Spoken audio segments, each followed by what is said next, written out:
कौन है? कौन हो तुम लोग? क्या साहब, इनको नहीं जानते? चमन चंद्रू, एंटीक चोरों की दुनिया के सबसे बड़े खिलाड़ी। चमन चंद्रू? सर इसका नाम तो अनामिका के बिजनेस पार्टनर्स की लिस्ट में भी था, जो शम्स ताहिर ने हमें दी थी। तो उस रात अनामिका तुमसे बिजनेस डील करने निकली थी घर से। मेरा टाइम, मेरा वक्त बर्बाद मत करो। पैकेट निकालो, इस लड़की को लेकर के जाओ। पैकेट तो नहीं है हमारे पास। तुम लोग ऐसे नहीं मानोगे। पैकेट दो मेरा। इधर उधर क्या देख रहे हो? मेरा पैकेट दो।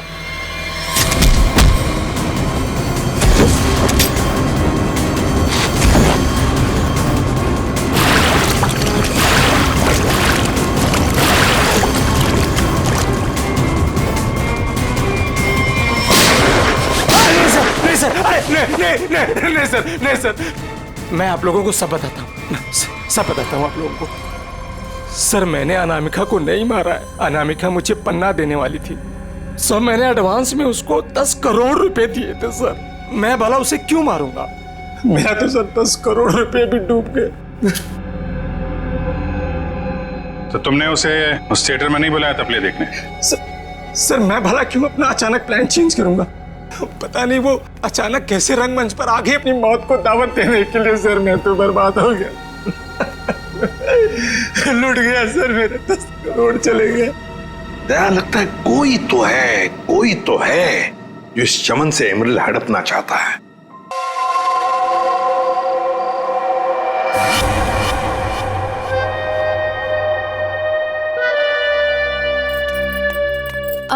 ये लीजिए मैम साहब। मीतू, लॉकर की चाबी लाना। जाने से पहले मुझे कुछ जरूरी चीज निकालनी है।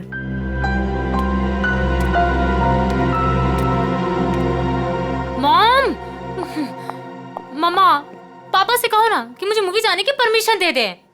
अनामिका, इससे कह दो कि बेकार की जिद ना करे।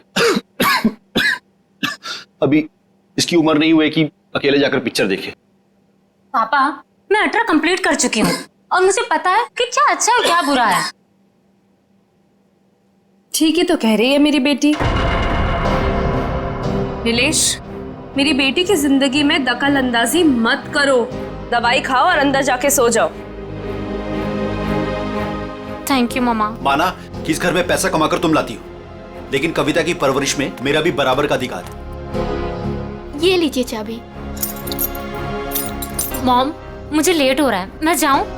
ओके बेटा, enjoy. Thank you mom. Bye bye पापा। ये कोई तरीका नहीं है बच्चे की परवरिश करने का। इस तरह से तो बच्ची बिगड़ जाएगी। मेरी बेटी की परवरिश कैसे करते हैं ये मुझे तुमसे सीखने की जरूरत नहीं है नीलेश।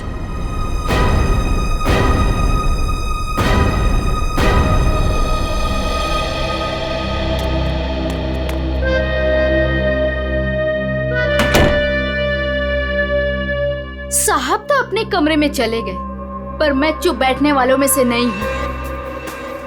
मेम साहब, आज तक मैंने जो कुछ भी काम किया है पूरी ईमानदारी से किया है। अच्छा है, आगे भी ईमानदारी से करती रहो। इसी में तुम्हारी भलाई है।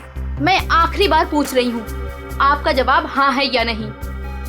तुमने जब मुझसे पहले भी पूछा था, मैंने तुम्हें ना कहा था।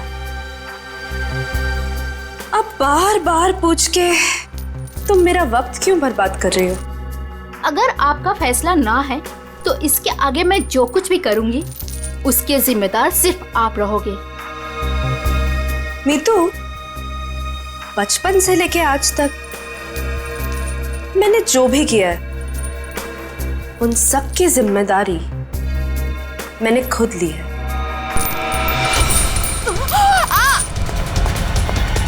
मेम साहब, वो लोग आ गए? जी नीचे गाड़ी में आपका इंतजार कर रहे हैं। अच्छा अंदर आओ।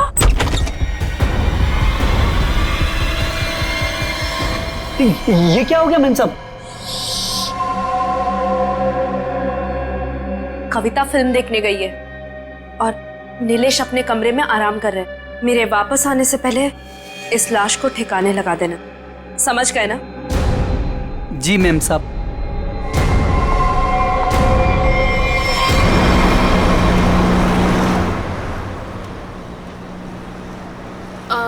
मैम, आपने वो सामान तो लिया है ना?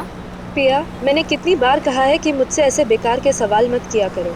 अगर सामान नहीं लाई होती तो हम क्लाइंट से मिलने नहीं जा रहे होते। Sorry ma'am.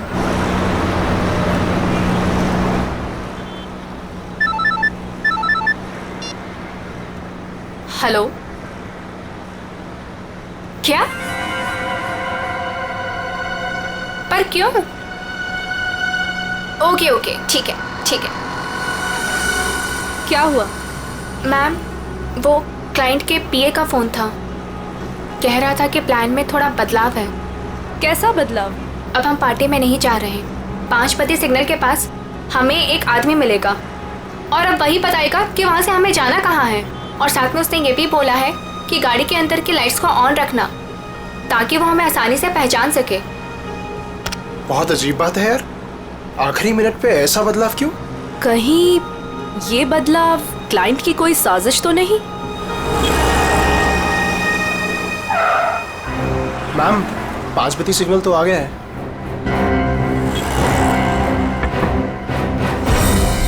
इस पते पे जाना है जो इस लिफाफे में लिखा है। पर एनवेलप खोलो, देखो क्या लिखा है। मैम, इसमें तो टाइगर क्लब में होने वाली प्ले जिसका नाम बीवी का बदला है, उसी के 3 पासेस दिए हैं उसने। Tiger club? पर हम प्ले के दौरान डीलिंग कैसे करेंगे? ये तो वहीं जाके पता चलेगा।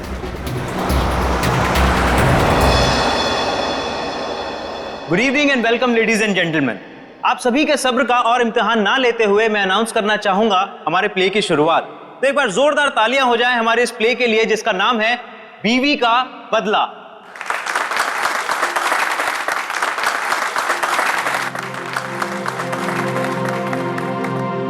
मैं उसे डॉक्टर के पास ले जाने के बहाने घर से बाहर लेकर आऊंगा।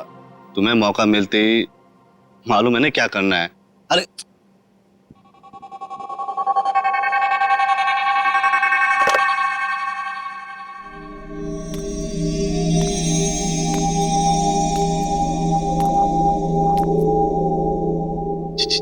कुछ बोल क्यों नहीं रही? डायलॉग क्यों नहीं बोल रही?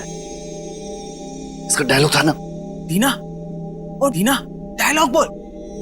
डायलॉग बोल। दीना, दीना डायलॉग बोल। मैं यहाँ क्या कर रही हूँ और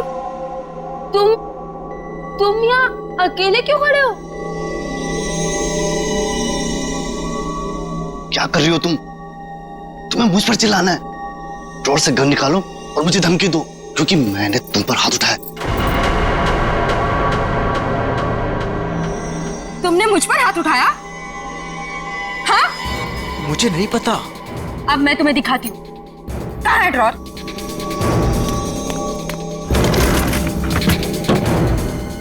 मुझ पे हाथ उठाया ना? अरे मार दूंगी मैं तुम्हें। कर क्या रही हो तुम? मार दूंगी। सत्यानाश, ये लड़की कर क्या रही है? अरे ये असली बंदूक है। अरे रोको इसे, कोई पागल हो क्या? अरे लग जाएगी, रुको रुको। नहीं, अरे इसे रोको। मुझ पे हाथ उठाते हो? अरे रोको इसे। और क्या हाथ उठाते हो तुम? मार दूंगी मैं तुम्हें। रोको इसे, कोई मार दूंगी। रोक।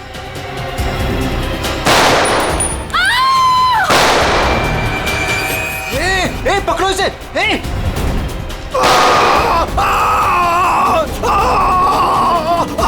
रोको इसे कोई। अरे कोई पकड़ो इसे। अरे पागल हो तुम? मैम,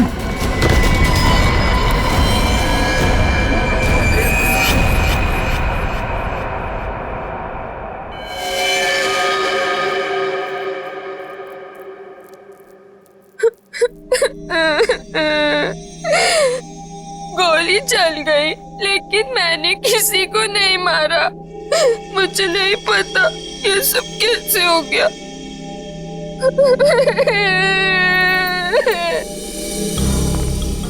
सर, सही वक्त में हमने उससे बंदूक छीन ली। न जाने वो कितनी गोलियां चला दी सर। सर, भगवान का शुक्र है कि मैं बच गया, नहीं तो गोली सीधे मेरे पैर पे लग जाती। शशांक के पैर में लगी ना? हाँ जी। हाँ यस सर, और उसे हमने हॉस्पिटल भिजवा दिया है।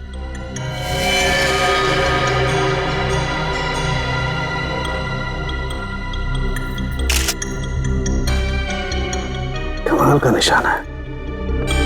गोली लगती मौत हो गई और गोली अभी अंदर ही है। तुम लोग मुझे तंग मत करो, मैंने कुछ नहीं किया। तुम सब लोग बहुत गंदे हो, सब के सब झूठे हो।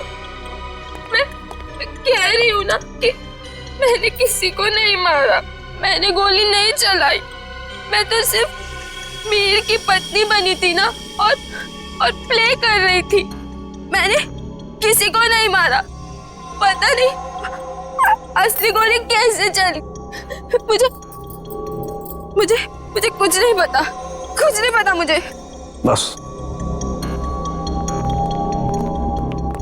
बस इसकी आंखों की पुतली को देख करके लगता है इसे किसी ने नशीली चीज दे दी है, उसी की वजह से ऐसा बर्ताव कर रही है। अगर ये बात है तो फिर जरूर ये किसी अंदर वाले का ही काम है। बताओ क्या कहना है तुम लोगों को? सर हमने कुछ नहीं किया सर, सच में हमने कुछ नहीं किया। सर मालूम नहीं सर, गन नकली से असली कैसे हो गई? अपने आप तो नहीं हो जाएगी ना नकली से असली, किसी ने तो किया होगा। सर हमें नहीं पता। एक मिनट, कब से ऐसे बर्ताव कर रही है ये? सर जब से स्टेज पे आई है सर, तब से। हाँ सर, वो मेकअप रूम में बिल्कुल ठीक थी सर। क्या मेकअप रूम में बिल्कुल ठीक थी? पूर्वी, इसके मेकअप रूम में जाओ और अच्छी तरह से चेक करो। सामने तू भी जाया, देख कुछ मिलता है क्या। ठीक। नशीली चीज होगी तो इन्हीं में से किसी में होगी। ये जूस, सैंडविच, खाने का डब्बा, टिश्यू पेपर। टीना इस कमरे में अकेली थी या कोई और भी था उसके साथ? जी वो अकेली थी।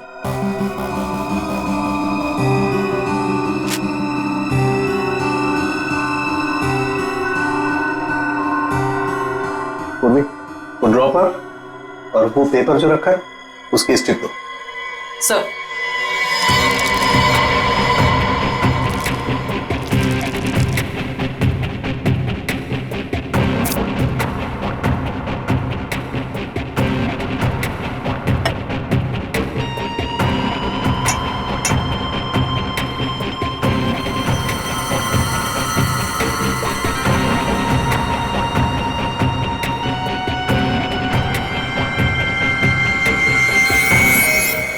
No sir, Anamika madam Tina को नहीं जानती थी।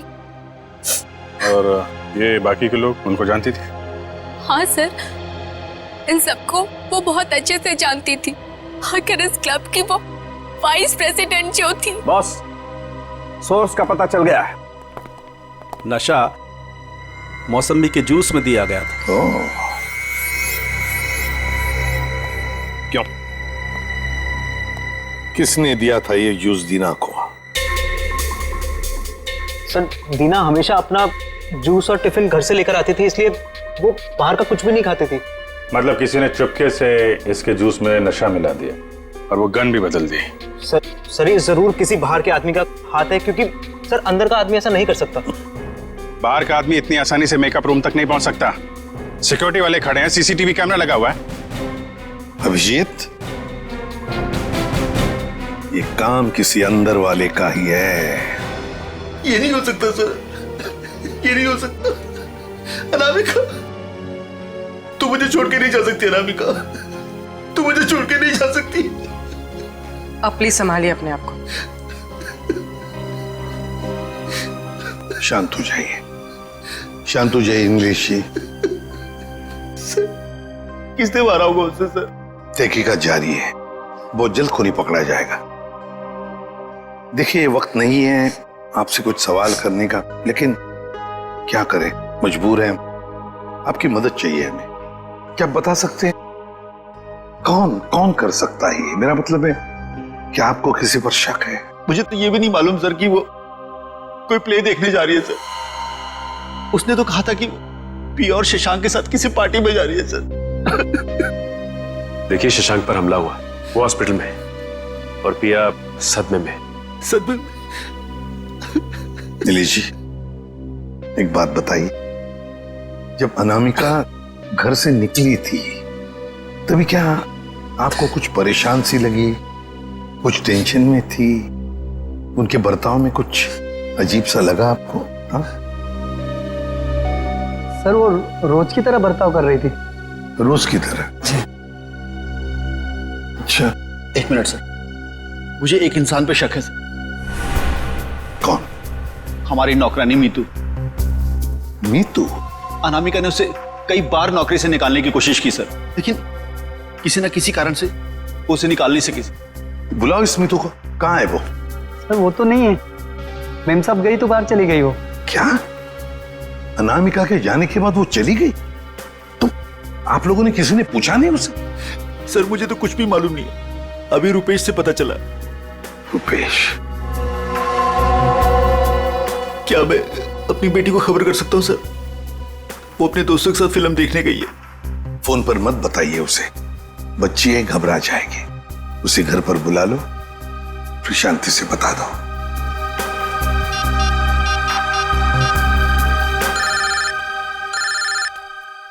पापा? हेलो पापा। हाय। अभी तक आप सोए नहीं? हेलो कविता, कहाँ हो तुम? मैं सिनेमा हॉल के पार्किंग में। अच्छा मेरी बात सुनो, मेरी बहुत तबीयत खराब हो रही है, तुम प्लीज जल्दी से घर आ जाओ। क्या तबीयत खराब है? क्या हुआ? और मम्मा कहाँ है? मम्मा अभी तक घर नहीं आई है बेटा, तुम जल्दी से घर आ जाओ, मुझे दवाई भी लेनी है। हाँ पापा, बस 15 मिनट में पहुंची। ठीक है बेटा, लेकिन मेरी बात सुनो कविता, गाड़ी आराम से चलाना बेटा। जी पापा, आप चिंता मत कीजिए। कविता, कविता, क्या हुआ? कविता, तुम ठीक तो हो कविता?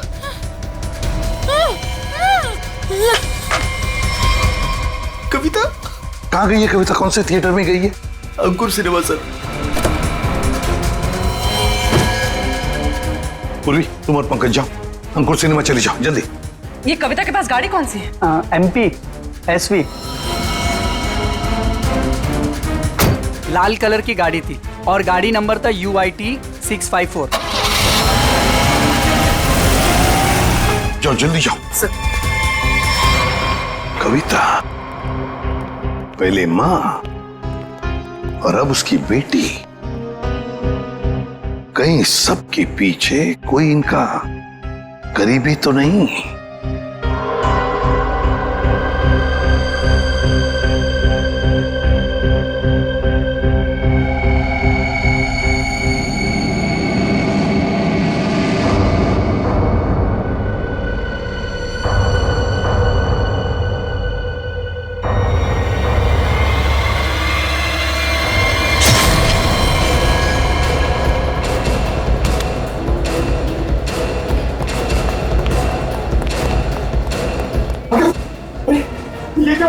किसने किया ये? देखिए, मैं शशांक को जब यहाँ चेक करने आया तो नर्स मर चुकी थी और पेशेंट गायब था। कहाँ ढूंढा नहीं उसको? सर ढूंढा, हर जगह चेक किया मैंने। एसपी सर को क्या बोलूंगा? देखो नीलेश, ये जो भी है, अगर वो तुम्हारी बेटी कविता को कुछ नुकसान पहुंचाना चाहता था तो वहीं पे पार्किंग लॉट में कुछ कर देता ना, उसे दूर नहीं ले जाता। इसीलिए कहता हूँ फिक्र मत करो। हाँ? Sir Shashank sir. क्या हुआ शशांक को? और तुम तो पूर्वी के साथ पार्किंग लॉट में गए थे। नहीं सर। हाँ सर, मगर वो हॉस्पिटल से फोन आता सर कि शशांक को कोई ले गया सर। शशांक को कोई ले गया? कैसे? सर वो नर्स पे हमला करके और सर वो फायर एग्जिट से निकल के सर। पहले कविता गायब हुई, फिर शशांक, और ये कहिए पिया तो हॉस्पिटल पहुंचे नहीं सर, उसको तो रास्ते से किसी ने उठा लिया। एक एक करके अनामिका के नजदीक के लोग गायब होते जा रहे हैं। बड़ा चक्कर है, कुछ बहुत ही बड़ा चक्कर। पर क्या इसलिए किसी एक आदमी का काम नहीं लगता, उसके साथ पूरी की पूरी गैंग है। शायद किडनैपर का फोन होगा। नीलेश, फोन उठाओ और स्पीकर फोन ऑन करो। Hello hello. बीवी की मौत का गम मना रहे हो नीलेश, या फिर बेटी की मौत की चिंता सता रही है? कौन हो तुम? क्या चाहिए? मेरा कुछ सामान तुम्हारे पास पड़ा है। सामान? कैसा सामान? मेरा सामान लौटा दो और बदले में अपनी बेटी की जिंदगी ले लो। कैसा सामान? ये भी मुझे समझाना पड़ेगा।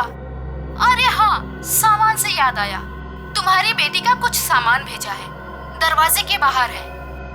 और हाँ, फोन टैप करके अपना वक्त बर्बाद मत करना, क्योंकि पीसीओ वाले को मालूम ही नहीं कि उसका फोन इस्तेमाल हो रहा है। हेलो हेलो हेलो सर, हाँ, ये बॉक्स रखा था बाहर से। खोलो इसे।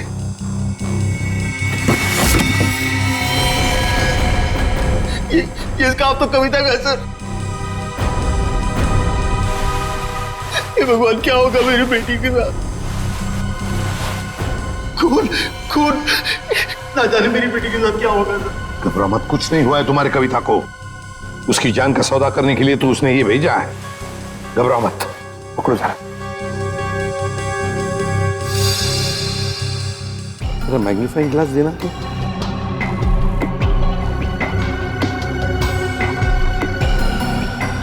ये देखो, ये रुई जैसे कुछ दिखता है ना? वैसे रुई स्कार्फ दूसरा।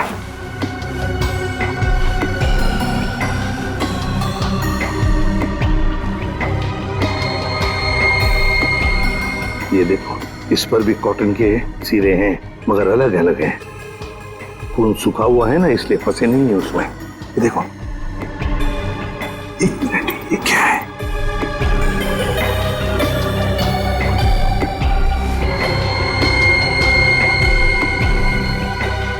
तो मशीन ऑयल है। मतलब किसी रुई की फैक्ट्री में रखा गया उसे? फ्रेडी, ये तो हम इस वक्त कुछ नहीं कह सकते। वैसे नीलेश, एक बात बताओ, ये औरत जिसने अभी फोन किया था, कहीं वो मीतू तो नहीं? मीतू की आवाज नहीं थी सर, और किसकी आवाज थी मुझे नहीं मालूम सर। अच्छा, किस सामान के बारे में बात कर रही थी? मुझे नहीं मालूम सर किस सामान की बात कर रही थी। आखिर कोई सामान मेरी बेटी की जान से कीमती थोड़ी ना। नहीं, कुछ तो होगा ना। एक बात बताओ, ये अनामिका जब घर से गई बाहर, तब उसके हाथ में कुछ सामान था? मुझे नहीं मालूम सर, मैं तो अपने कमरे में सोने चला गया था। मेम साहब तो खाली हाथ निकली थी, उनके पास उनका हैंडबैग के अलावा कुछ नहीं था साहब। हैंडबैग था? कैसा हैंडबैग? नीले रंग का हैंडबैग था सर। नीले रंग का हैंडबैग? मगर ऐसा हैंडबैग तो हमें उस ऑडिटोरियम में मिला तो नहीं। और सर, अनामिका की गाड़ी में भी ऐसा कोई हैंडबैग नहीं मिला। सचिन, जरूर वो हैंडबैग गायब किया गया है। जरूर उस हैंडबैग में कोई राज छुपा है। सर, इस केस में कुल मिलाकर 4 गोलियां हैं जिसके नतीजे पे हमें पहुंचना है। एक वो जो अनामिका के गले पे लगी, दूसरी वो जो शशांक के पैर पे लगी, और तीसरी और चौथी गोली वो जो हमें थिएटर में से मिली। बिल्कुल दया। बैलिस्टिक फिंगरप्रिंटिंग की तकनीक के जरिए नतीजे पर पहुंचना ज्यादा मुश्किल नहीं है। सो बैलिस्टिक फिंगरप्रिंटिंग, ये किस किस्म की तकनीक है? पूर्वी गन से चली हुई हर गोली पर वो गन जिससे वो गोली चली है अपना एक खास निशान छोड़ देती है। हाँ सर। तो हम इस विज्ञान के जरिए उस गोली पर जो निशान है उसे उस गन से मैच करके देखते हैं जिस गन से वो गोली चली है। ये गोली उस खास गन से चली है या नहीं चली। तो अब हम ये पता लगाएंगे कि इन सारी गोलियों में से कितनी गोलियां दीना के गन से चली है। यस सर, 3 गोलियों को दीना के गन से मैच करके देखा। एक वो जो शशांक की टांग पर लगी, और 2 वो गोलियां जो थिएटर हॉल में मिली। मतलब अनामिका वाली गोली को मैच करके नहीं देखेंगे दीना के गन से? नहीं। वो क्यों सर? वो इसलिए क्योंकि अनामिका की मौत ये 7.62 mm गोली से हुई है। ये गोली स्नाइपर राइफल से चली, और ये 3 गोलियां साधारण गन से चली। 8 mm की गोली है।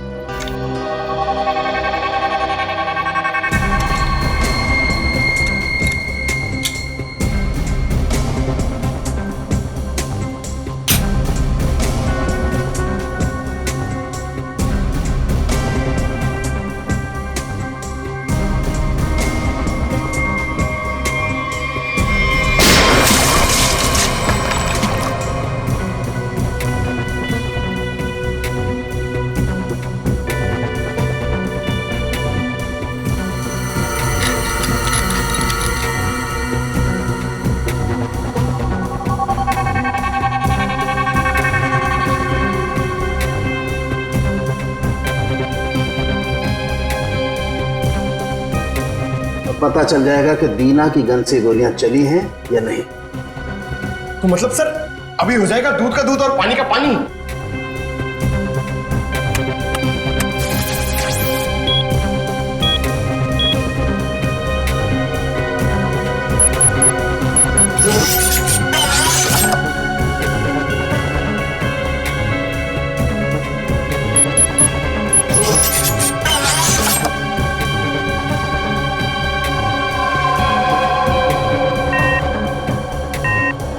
नहीं बॉस, शशांक की टांग में जो गोली लगी है वो दीना की गन से नहीं चली।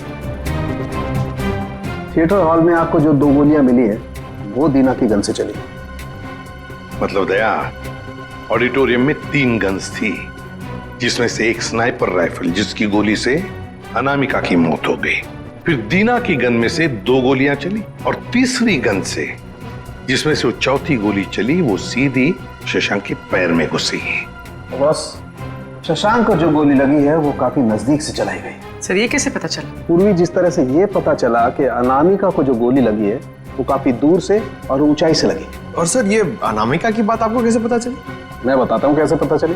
ये घाव देखो, 45 से 60 डिग्री नीचे की तरफ, इसका मतलब खूनी कहीं ऊपर की तरफ खड़ा होगा। और ये देखो, ये शशांक के टांग में जो गोली लगी उसका एक्सरे है। और ये देखो, ये काला काला गहरा सा निशान, इसे कहते हैं ऑपरेशन रिंग। ग्रेट। और ये निशान तब होता है जब गोली एकदम नजदीक से चलाई जाए। मतलब सर, जिस किसी ने भी शशांक पे गोली चलाई वो वहां ऑडियंस के बीच बैठ के पूरा तमाशा देख रहा था। दीना को उसने ड्रग्स दिया और जरूर किसी कॉन्ट्रैक्ट किलर को पैसे दिए होंगे अनामिका को मारने के लिए। लगता तो ऐसे ही है। और एक बात, इस अनामिका का सामान जिसके पीछे एक किडनैपर पड़ा है, लगता है इस सामान का जरूर इसके पुराने बिजनेस से संबंध है। अनामिका के 2 बिजनेस तो बीच में ठप हो गए थे सर। किस वजह से? सर मुझे तो शर्म आती है कहते हुए। धोखाधड़ी और गैर कानूनी सप्लाईज के कारण। मेरी बीवी कोई दूध की धूली नहीं थी साहब। कब की बात है ये? 2009। कहां पर? दिल्ली में। पता लगाना पड़ेगा।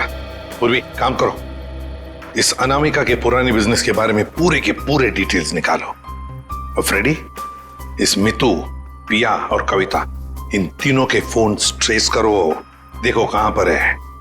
और सड़ंखे साथ चल तो हमारे इस ऑडिटोरियम में जाकर पूरा का पूरा सीन रिक्रिएट करते हैं। सब बंद दरवाजे खुल जाएंगे।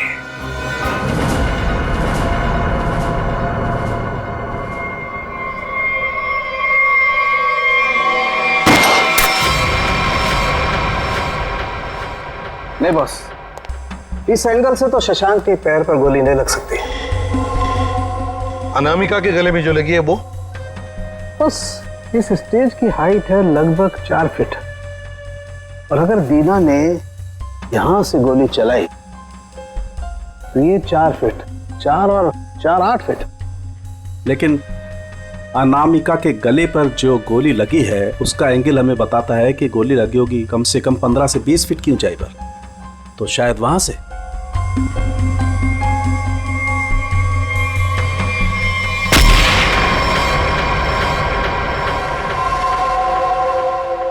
मतलब सर, जिस वक्त मेरे गन से गोली चली उसी वक्त किसी और ने भी गोली चलाई शशांक और अनामिका पे। हाँ, स्नाइपर ने गोली चलाई वहां से। लेकिन सर वहां से साउंड और लाइट वाले ही जाते हैं। अच्छा, तो फिर उन्हीं में से कोई है जो खूनी से मिला है? नहीं सर, ऐसा नहीं हो सकता। क्यों? वो इसलिए सर क्योंकि प्ले के दौरान ऊपर कोई था ही नहीं। प्ले से 2 दिन पहले ऊपर का सारा काम खत्म हो चुका था।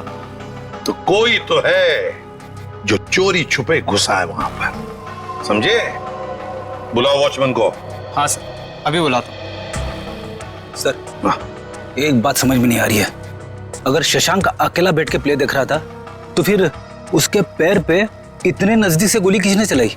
हाँ सर, हमें कोई दूसरी गन भी नहीं मिली इस थिएटर में। सर कहीं शशांक ने खुद ही अपने पैर पे तो गोली नहीं मार ली?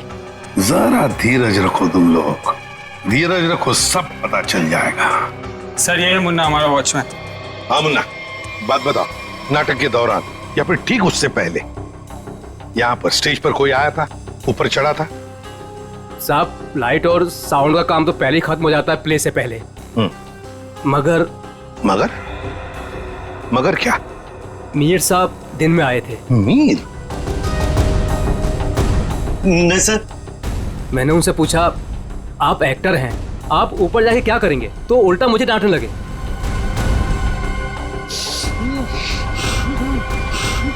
मीर? इसे क्या हो गया? मीर साउंड के देख। बॉस इसे तो किसी से नजर दिया है। My God.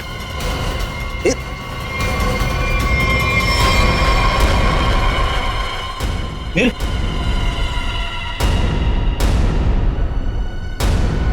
अभिजीत, इसका मतलब है मीर इस सारे चक्कर में मिला हुआ था, पर जरूर उसके पीछे कोई तो और है, कोई तो है, पर कौन? दे। हाँ दे। शम्स ताहिर खान अनामिका की मौत के बारे में बताना चाहते हैं कुछ? ओके। हेलो सीआईडी टीम, इस इन्वेस्टिगेशन में आपकी मदद करके मुझे बेहद खुशी हो रही। आई होप कि जल्द ही सारे क्रिमिनल जेल में होंगे। हेलो। कविता किडनैपिंग केस में कोई अपडेट?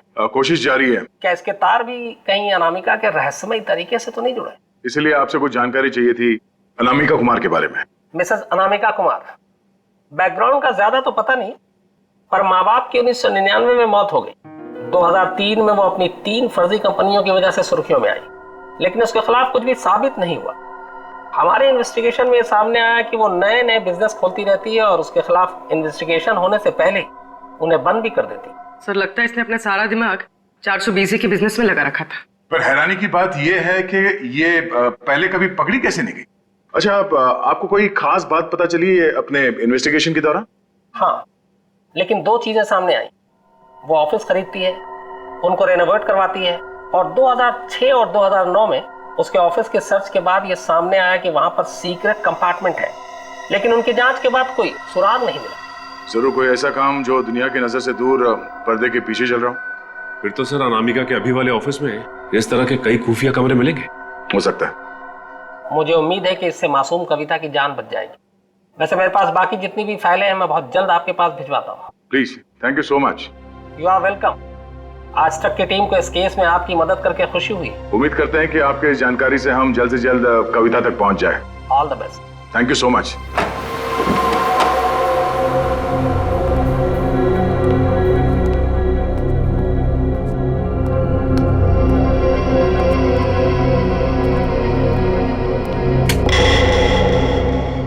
चेक करो, देखो ऑफिस में अनामिका के बारे में कुछ पता चलता है क्या?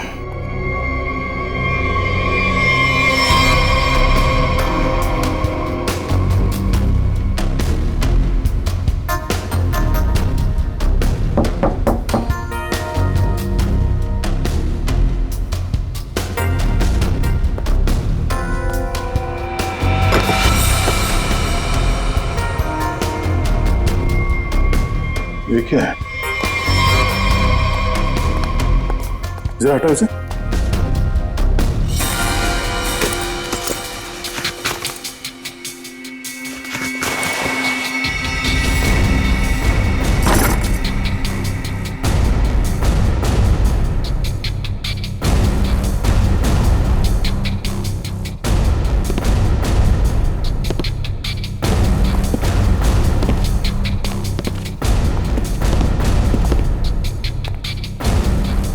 पंकज, स्विच ऑन करो।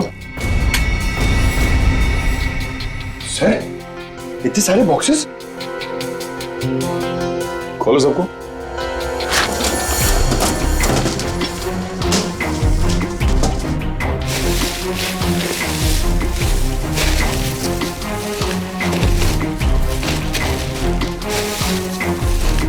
सर, इसमें तो खिलौने। सर। हाँ सर, सारे डब्बों में खिलौने हैं।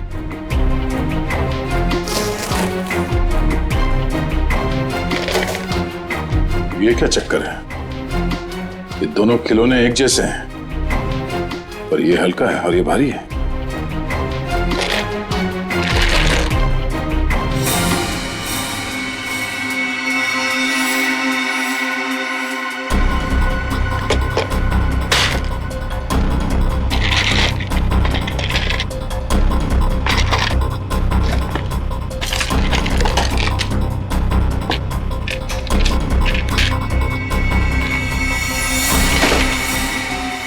अन्ना?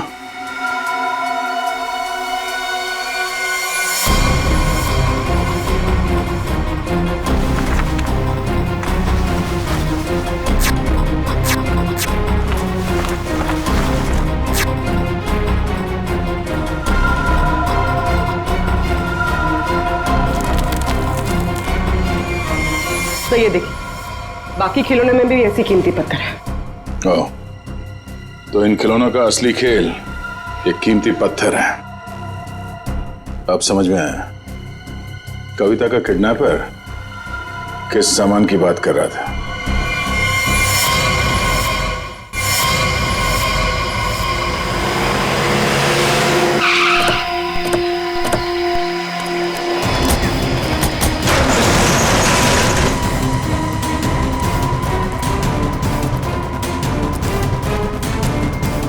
सर, कविता, कविता, कविता उठो। कविता? कविता,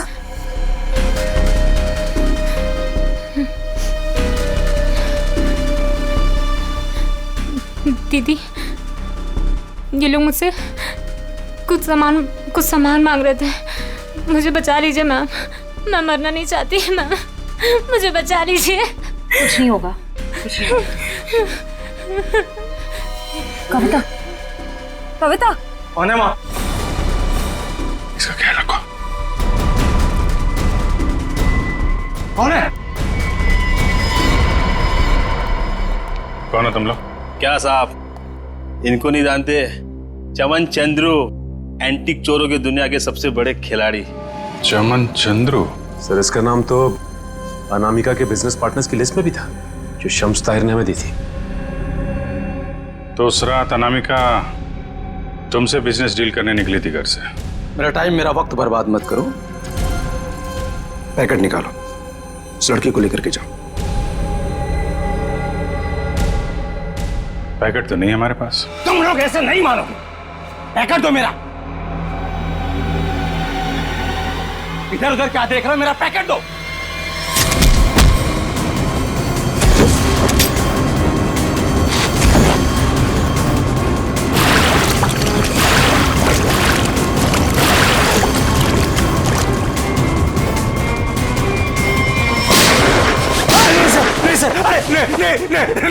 नहीं सर, मैं आप लोगों को सब बताता हूँ, सब बताता हूँ आप लोगों को।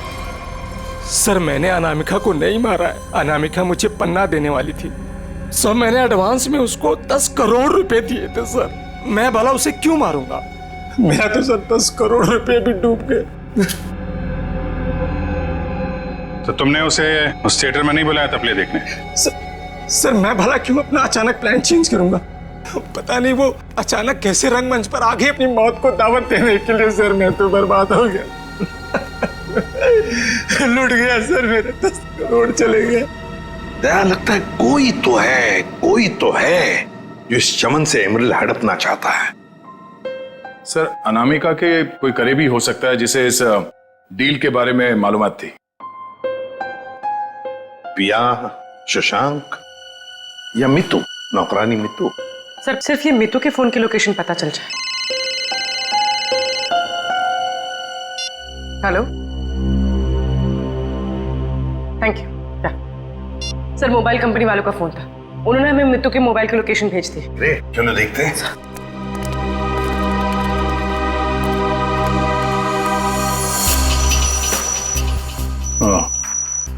तो आखिरी बार मितू का फोन अनामिका के घर से बदौड़िया बस्ती की तरफ गया सर, और तब से वहीं पर है। 78 बदौड़िया बस्ती। पूर्वी, चेक करो, देखो किसका एड्रेस ही है। सर, ये तो अनामिका के ड्राइवर रुपेश का एड्रेस है। इस ड्राइवर की गाड़ी को ब्रेक लगाने का वक्त आ गया है सर।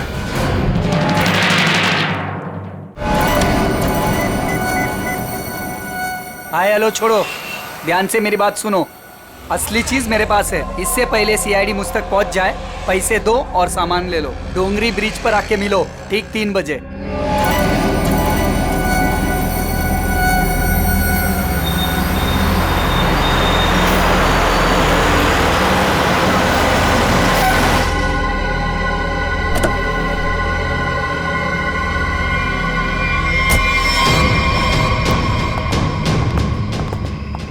मुझे तो लगा तुम लोग नहीं आने वाले। अनामिका के सामने तो तेरी चूं तक नहीं निकलती थी, अब देखो चींटी के इतने पर निकल आए हैं कि असली पन्ने वहां से गायब करके नकली पन्ने वहां रख दिए हैं। काम की बात करो, असली चीज चाहिए या नहीं? पहले हम कैसे मान लें कि तुम्हारे पास जो पन्ना है वो असली है? असली की पहचान दूर से हो जाती है। बिल्कुल सही कहा तुमने, असली की पहचान दूर से ही हो जाती है। जैसे असली पन्ना वैसे असली मुजरिम। और अब तुम्हें तोहफे में मिलेगी तुम्हारी मौत। लेकिन तुम कौन हो? शशांक की टीम की वो खिलाड़ी जिसे अनामिका भी नहीं जानती थी।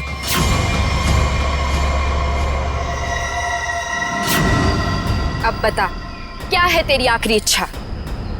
अपनी आखिरी इच्छा की फिक्र करो, क्योंकि खेल तो खत्म हो चुका है तुम्हारा। छोड़ो, छोड़ो मुझे। इतना भागेगा तो तेरे टांग का घाव कैसे ठीक होगा?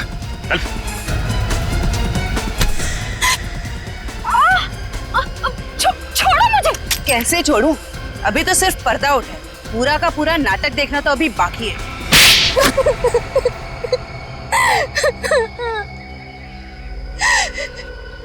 इतना बड़ा धोखा, इसका मतलब ये है कि रुपेश को आप लोगों ने भेजा हम लोग को फंसाने के लिए। तुम लोग रंगमंच में नाटक करती हो, और मुजरिमों को पकड़ने के लिए कभी कभी हम लोग असली जिंदगी में नाटक करते हैं।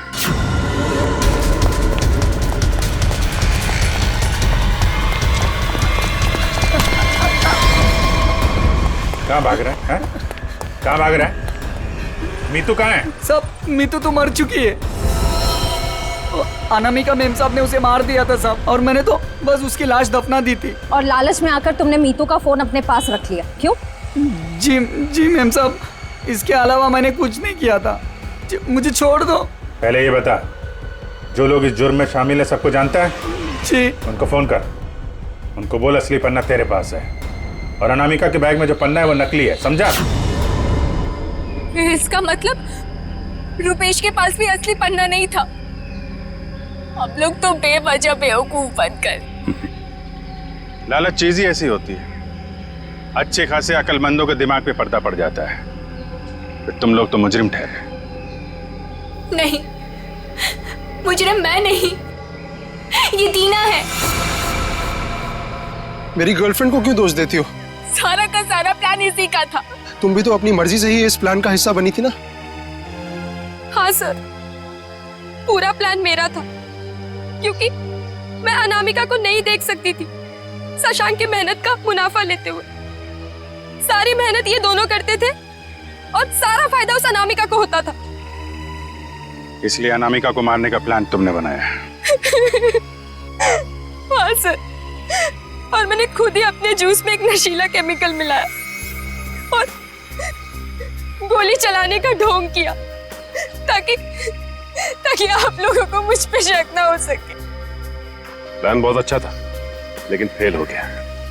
नहीं होता फेल, अगर कविता किडनैप नहीं होती तो। ये बताओ कि मीर को क्यों मारा? मीर भी हमारे ही प्लान में शामिल था, लेकिन फिर उसकी नीयत खराब हो गई और हिस्सा मांगने लगा। मुझे धमकी देने लगा कि वो सीआईडी को आके सब कुछ बता देगा, इसलिए सर उसे भी ऊपर पहुंचाना पड़ा। लोगों को ऊपर पहुंचाने की बात तो ऐसे कर रही हो जैसे बच्चों का खेल हो। इंसानी जिंदगी की कीमत का एहसास अभी नहीं है तुम्हें, लेकिन जैसे जैसे फांसी का दिन नजदीक आएगा ना, पता चलेगा जीवन कितना कीमती होता है।